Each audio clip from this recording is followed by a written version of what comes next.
nakaranas kasi kami ng una pandemic. Pagkatapos naging yung audit. Lahat ng release namin ito pagkadami ng ganyan. Tumble down.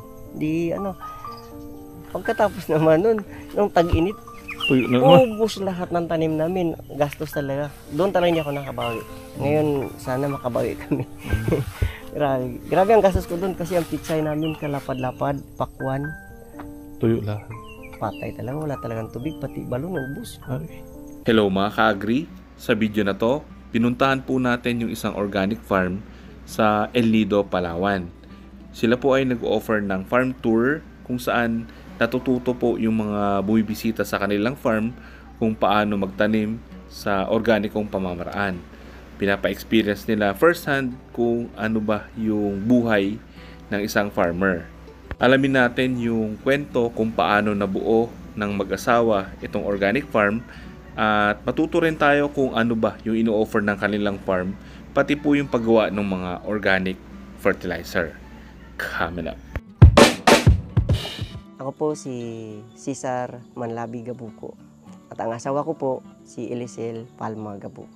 Ito po yung El Trinidad galing sa pangalan ni Mrs. saka sa bunso namin Elisel and Eli, Kaiser Eli, kaya palayo niya Eli.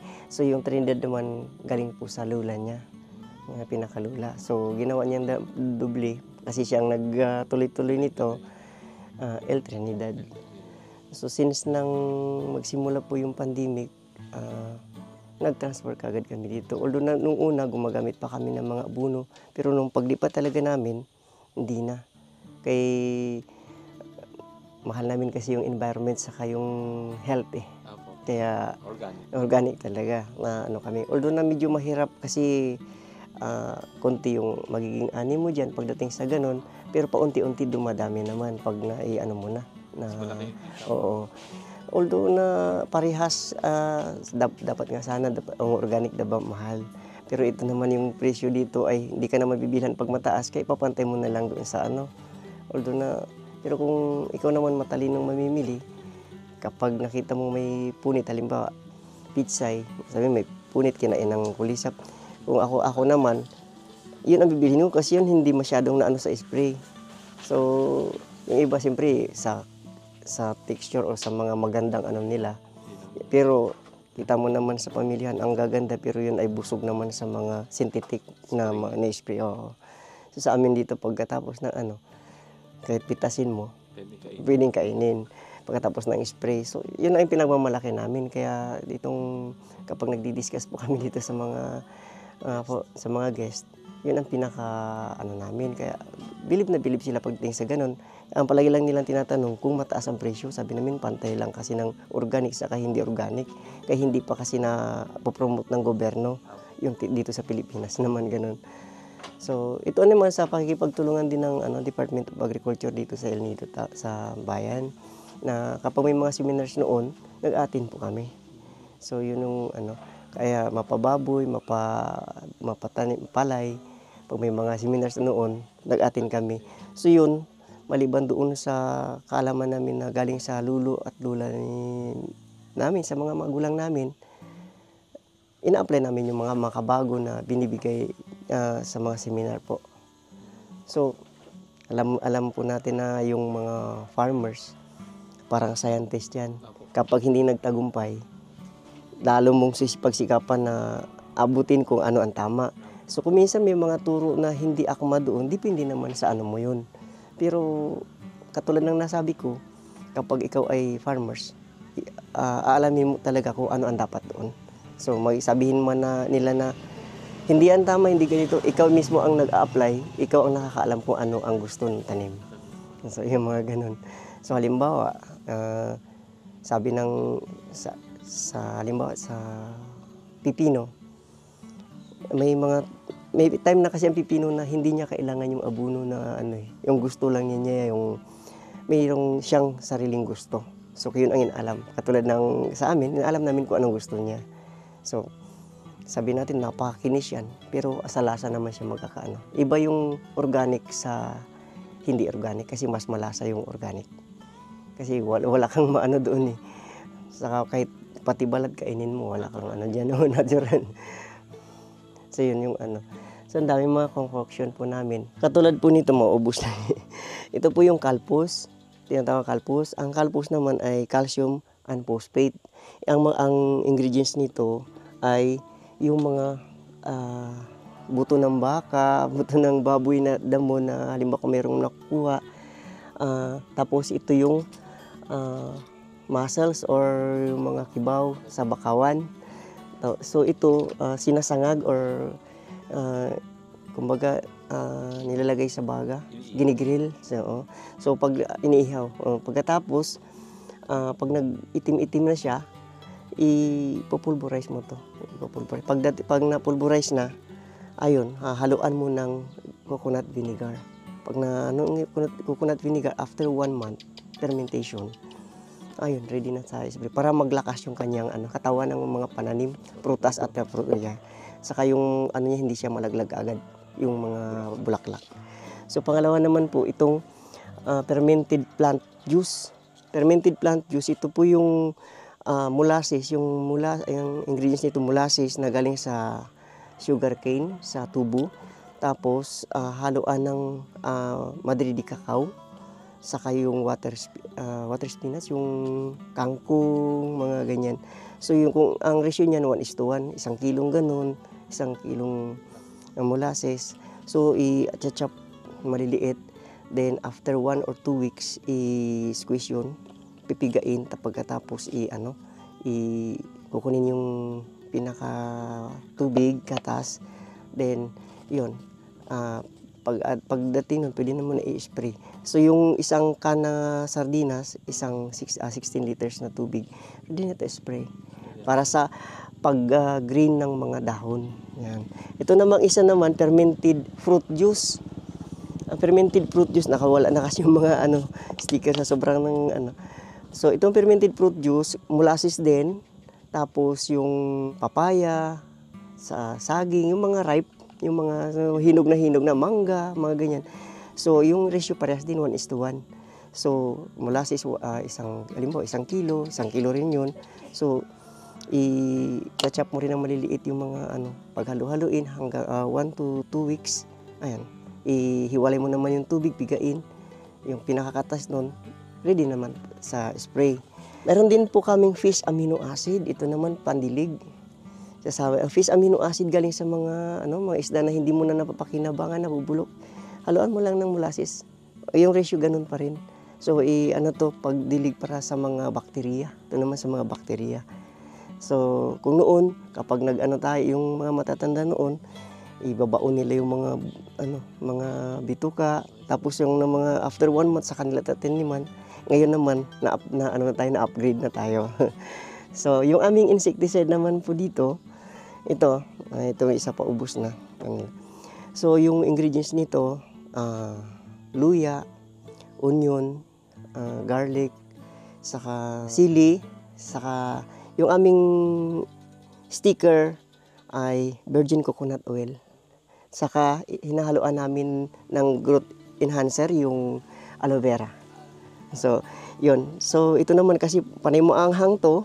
So, hindi magano yung insekto. So, ayan yung isang mga namin. Ito yung mga concoction namin. So, at hindi na layo po dyan kasi kami dito yung ito pang isa sa pinaka-the best. Ito yung sargassum seaweeds. Ito yung mga gala na mga yung naanod sa dalampasigan, yung mga So yun pinupulot lang namin, bawal naman kasing kumuha talaga doon sa bato. So yun dyan lang ang west na seaweeds. Ito naman maraming tulong ito. Papahanginan mo lang sa malilim na lugar after ng 1 week. Yan ang pinakabanig, yung pinaka-mulch. Kasama ng ng dahon ng saging, ng mga yung mulching. Then pwede naman po na lalagay sa isang batya or sa isang container, haluan mo ng tubig, pipili ka ng kung saan concoction ang needs ng na pwede mong ipandilig or pwede mo namang i-spray. So yan ang aming mga So dito po, dahil hindi mamatay yung mga kasama po dito, halimbawa pag may nakikita kang spider, may nakikita kang snake, frog, saka yung, halimbawa yung mga tuko na yan, yung anggiko. So, hindi namin na ano yan, kasi kasali yan sa, mayroon silang mga purpose dito yan sa ano, kasi bawat hayop mayroong ano yan, meron silang purpose. So, yun mga so yan tinasabi, huwag kayong matakot sa ganyan. Natatakot din kami, pero yan ay kasama natin sa kasi cycle. Ang cycle. So yun ang isa sa mga ano namin, kasi pag nakita mo na gumawa ng bahay yung gagamba, pang insect trap. Mayroon din po kami mga insect trap talaga dyan na nilagay sa mga ano namin. So yun po ang ilan lamang sa mga ano sa mga konkoksyon namin na ginagawa na patuloy pa namin. Ito nga itong alimango, kasasali din namin po yan, kasama na po yung mga biniak namin na to na ano, so may yung mga sap nito, oo. Yung sap ng kasoy, kasasali namin kasi meron na rin kaming mga napupuriba, yung mga sap nito yung nakakaano na sinasali naman to kasi sa ano sa kandila para sa mosquito repellent. So may ano tayo niya yung mga may mga ano na natistingan na hindi lang po nagagawa na sobrang busy kasi. So ayan po, isa po yan sa mga ano namin. So hindi ang aming mga produkto katulad ng patula, pag hindi namin, ginagawa namin na sponge. So ayan, yung mga produkto namin na kapag hindi na ano, ayan. So noon kasi pinapaipon kami ng maraming ganito. Kaso lang nagbiglang ang pandemic. Wala na. Hindi na namin nakita yung nagsabi sa amin, pero yan daming pakinabang. Hindi lang sa hugasan ng plato, pati sa katawan natin. So yan. So karamihan po dito organic sa ano namin. So kung iikot po tayo, andiyan po mayroon kaming rabbit kasi ang pops ng rabbit mayroon kailangan pops ng kambing, ng kalabaw, ng manok, ng baboy, itik, meron po kami. Then meron po kaming special na taga-gawa ng taga-tulong sa amin para makagawa ng compost ng yung mga bulok na mga pinapakain namin. Meron kaming alagang vermiworm, vermiworm. So yun. So pagkatapos po, meron po kaming kung pag mayroong pakwan, may watermelon. So may kung minsan po manual tayong pollinate. Meron po kaming beehives na bago sa bagay mga isang buwan pa lang. Meron po kaming beehives diyan na kasama naming mag-pollinate. Kaya hindi na kami nahirapan ngayon na mag-pollinate sa mga ano. So meron din po kaming mga yung mga insect trap na nilalagyan namin ng molasses at vinegar. So siyempre sa pagpasok nila doon, mamalaki yung bunga kasi sa amoy pa lang attract na sila. Attract na sila. Pag hindi na sila makalabas kasi pag labas nila konti maliit na lang ang butas. So yun po ang isa sa mga namin dito sa farm. So meron po din kaming isang kalabaw na katulong din namin para sa pagbungkal. Wala pa kasing makina dito mahirap produce ng makina napakamahal. Ganon din po sa sinusubukan din namin mga mga guests namin. Kung ano ang natural na pag-igib namin ng tubig, pinga-pinga dito sa farm or sa bagay dito sa village namin ay ganon din karamihan ang ginagawa. So pinapasubok namin kung gaano kahirap gumawa sa ganitong klaseng lugar sa manual talaga. Ito talaga ay base sa mga unang pamamaraan. So sinusubukan namin na i-upgrade din po, pero mas may pakinabang po kasi yung ganito kasi manual nakikita mo, saka mas lalo kang lalakas kasi ang kinakain mo dito ay chemical free. So wala kang yun lang yung pinaka the best dito. In-explain namin sa kanila na tapos alam po ninyo mayroon kaming gold plant dito, yung Madrid cacao, yung kakawati ba sa atin. Yan ang maraming itutulong po sa amin kay mabilis magpataba ng lupa. Saka yun ang malaking purpose sa paggawa ng namin sa fermented produce. Ito po yung isa sa mga binibigay namin ng sample sa kanila na yung kasoy kung bakit mahal sa market. Kasi ang daming proseso. Una-una, pag manual. Ito. Una, sa pagbiak pa lang na ganyan. So, dito naman, ito dapat may special may taga-sungkit talaga dito. Lug, saka may whole nut, saka yung split. So, ito naman ang karamihan natin split kasi pang madalian. So, ito, kasi maganda yung pagkabilad. Pag, na lumalabas agad yung kanyang nakukuha kagad yung pero kung wala mayroong katulad nito hindi may pang kulang. Ayan. So yan pagbalat. So pagkatapos nito proseso ang iba kasi ang split kasi ito ang sinasabi parang mapakla kasi naanuhan ng dagta.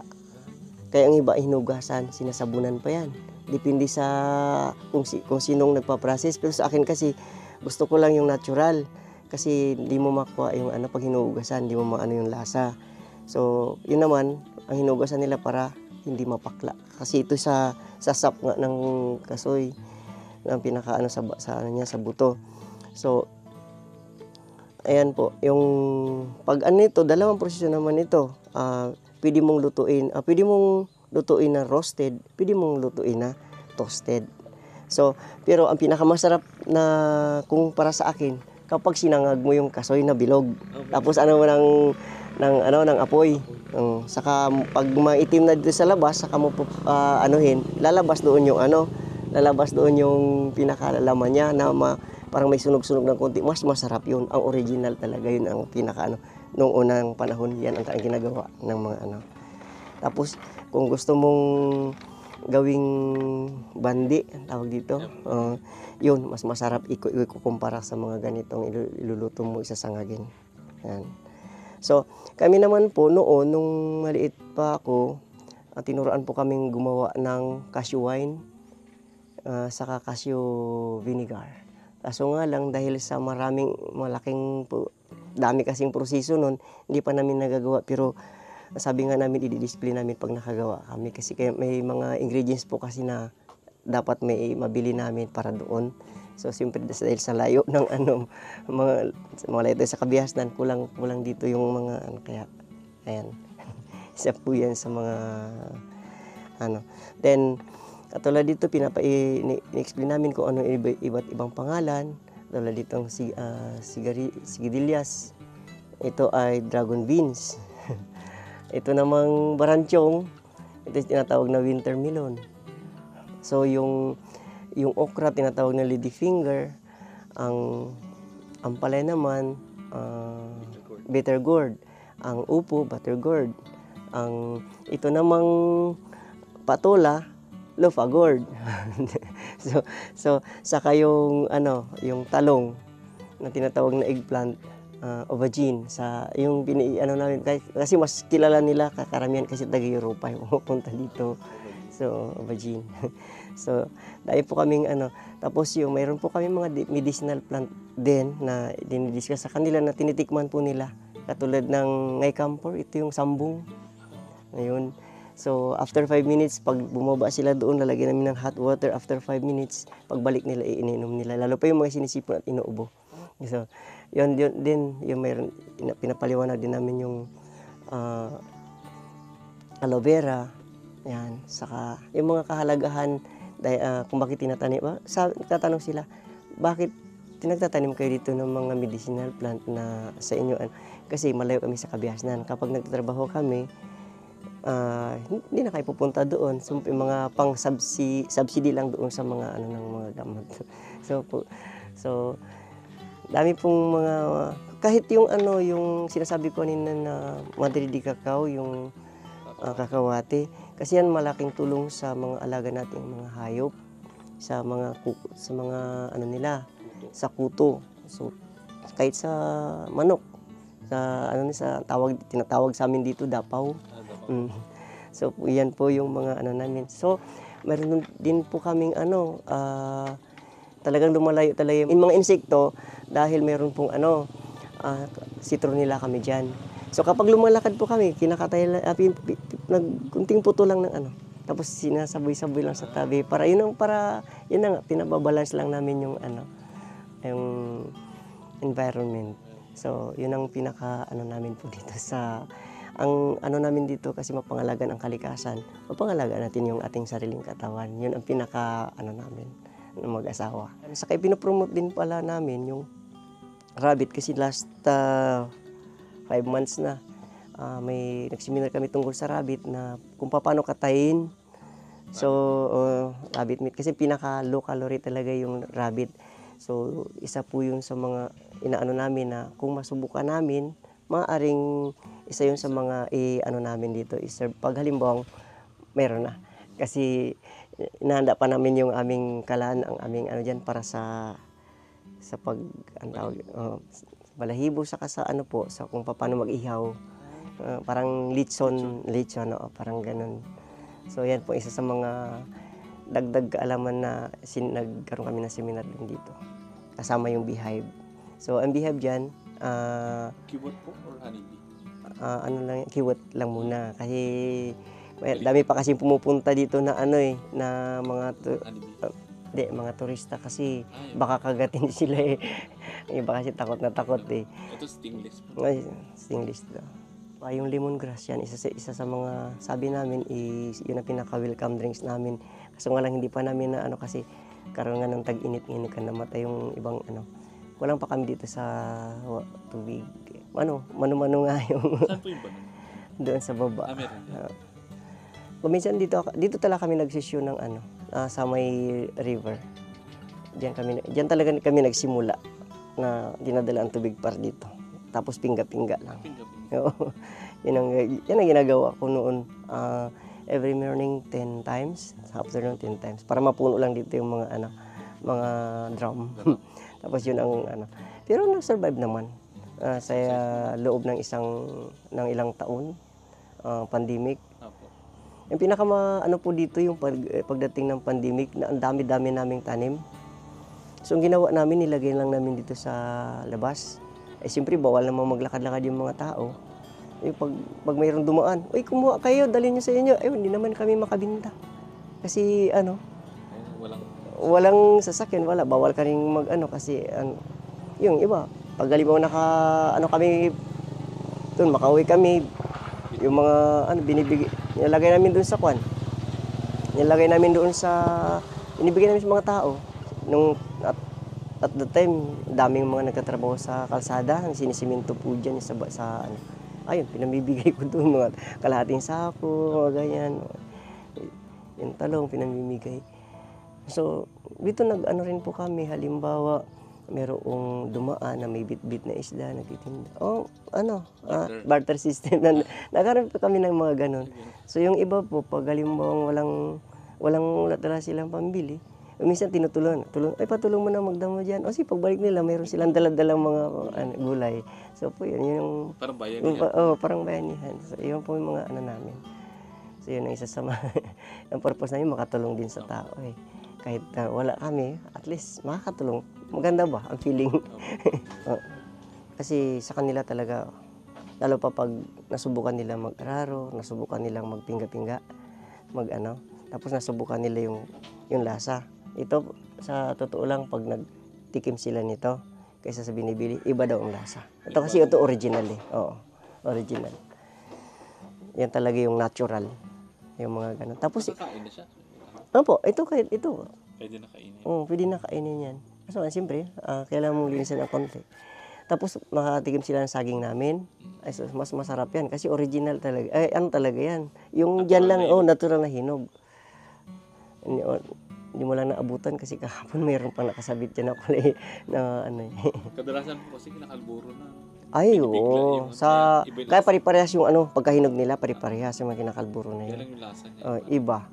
Parang sa ilalim, sa pinakagitna nila, sa pinakagitna nila yan, mayroon ng butas. Ito, wala. Yung mga ganyan. Saka ito, pag nakita mo yung saging na mga ganito, tapos bumibiak, yan talaga ang natural talaga. Yun ang pinaka mataba talaga sa niya. Organic po yan. Saka malapit na mahinog sa puno. Kahit yung watermelon namin nung nakaraan, nung kami, sa sobrang niya, doon pa lang nilalanggam na kasi matamis siya eh. Doon pala sa puno niya pag nagbiyak ng konti. Kaya ano mo talaga, kahit yung pipino, iba yung lasa talaga sa mga ginagamitan ng ano. Yung buto nyo po, hybrid or Kami po pollinated siya na... Opo, pag nakita namin na maganda siyang ibinhi, yun ang inaano namin. Oo. Pero sa una po, nung una, nagbili rin kami. Pero habang gumagawa po kami ng sarili namin. Ay, nakita niyo, may nakabitin-bitin. Oh. Ay, Yan, pangtanim. Yung talong, yung mais, yung pinapatuyo. Kasi yan ay yung kaugalian ng mga ninuno noon, ganyan. Mais, kahit ano. Ginaganyan. Kaya, so, meron din po kaming miracle fruit. Ang miracle fruit po, isa yan sa, kaso nga lang, wala na dito yung ano namin. Meron pong kumuha sa amin na nagpaluto talaga ng miracle fruit. Kasi tested po yan, kasi lalo pa sa hindi nagkaroon ng anak. Yan. Meron na po kaming patunay dyan eh. Kaya yung isang guest namin dito, nagpaluto talaga sa amin. Nag-stay siya ng isang araw dito, nagpaluto, tapos dinala niya sa kanila. So, sabi mag-feedback lang siya kapag pag cool mag-mensahe lang sa amin pag yun. resulta niya. Kasi lalo pa sa mga, di ba, mga babae na yung sa mga regla niya hindi regular, yan. Maganda po yan. Kasi nga miracle fruit, kasi anti-cancer po yan. Yung miracle. Paano po siya niluluto? So, pag biak mo kasi hindi mo basta-bastang anuhin eh. Hindi mo basta-bastang biakin niya ng gulok, matigas yun. So, lagari. Tapos, pagka kutsarahin mo sa tapos ilagay sa kawali, 25 to 30 minutes. May tubig po wala? Wala. Wala. Siya ang magkakaroon ng tubig. Tapos i-squeeze mo lang. Pag yun, ihiwalay mo na. Tapos Then, inumin na? inumin. Pag 2 o 3 kutsara. Then, kailan may ref ka rin na Kasi madali masira kapag hindi siya nakaano. Itong nagabitin-bitin na to. Ayan. Yan, isa rin sa mga gamot yan. Oo. Yan. Karamihan po dito yan mga gamot yung tinatanim. So yung ibang bulaklak naman na ito sana nga ngayon tag-ulan attract sa mga beneficial. So yun ang isa sa mga namin pag matapos namin itong gawain. So paunti-unti lang kasi kami. Hindi walang malakasan dito na Paano niyo po naisipan na tayo na? Subsidy po yan nung simula ng pandemic. Kasi wala na kaming pagkakitaan noon. So, tanim kami ng mga saging. Una namin kasi mabilis yung saging. Hindi mo pa tabasan mo lang siya, imbakan mo lang ng mga damo sa po pwede na. Siya alagain. Alagain. Hindi siya alagain din. Ayun, ito kasi buhuan to eh. Tapos may isang tao na gustong magtanim daw ng pakwan. Sabi dito to magtanim para matutunan namin na kung paano magtanim ng pakwan, ng watermelon.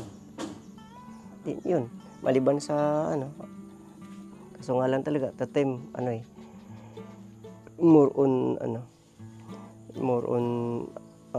abuno talaga na binibili sa tindahan. Pero nung makita ko yung kung gaano kalaki yung gastos, kunti lang yung nagiging ipon mo doon. So, at that time, nagtanim kami, gumastos kami almost 5,000 puno pa lang. Yun ang binabantay namin kasi 5,000 na puno ng pakwan. Maganda yung kita. Kaso nga lang, sa gastos mo naman, umabot naman ng ilang sakong abono at hindi lang isang abono. Maraming abono kasi may 14-14, may urea, may potash, may 18-18 yung dami kasi. So, parang wala ka rin kinita. Wala eh. Nakita ko pa yung pagod ng wala din. Panahon pa. Yung panahon. Bagay, napakabilis po. Napakabilis. Pero nakita ko yung sitwasyon na mas maganda kasi doon sinisira mo pa yung lupa. Dito wala. Dito habang tumatagal lalong gumaganda. Yun ang kaibahan. Doon habang tumatagal lalong nasisira. So, hindi Noon, nagpapausok-usok pa kami. Ngayon, hindi na. Ang dami na kami makatulong. Andi dyan na yung bee, andi dyan ang trap, andi dyan na yung mga beneficial na mga. So, yun lang. Ano lang. Oo. So, tapos, ayan. Simulan hindi kami nagpausok-usok. Ang dami ng mga ibon na pupunta dito. Ayan ang narinig. Oo. So, mga puno na namumunga na hindi namin So, andyan po. Tapos, sabi nga namin, kasi meron din po kami nabili na isang portion dyan banda sa ano. So, pinapahikingan po namin yun. Yung mga malalaking puno. Sabi ko, sana hindi rin maabot ng mga kainginiro na kainginin. Talagang binabantayan po namin yun. Ayaw namin talaga yung masira yung kagubatan ng Panginoon. Ganun. Meron po kami doon. Pero, ganda pa naman ang tubig. So, habang may mga puno doon, ang tubig patuloy pa yan dito. So, yun. Basta ang isip namin mag-asawa, makakalikasan kami, maka-environment kami, parang gano'n. Yeah, tuloy lang ang buhay, kahit mahirap, tuloy lang ang buhay.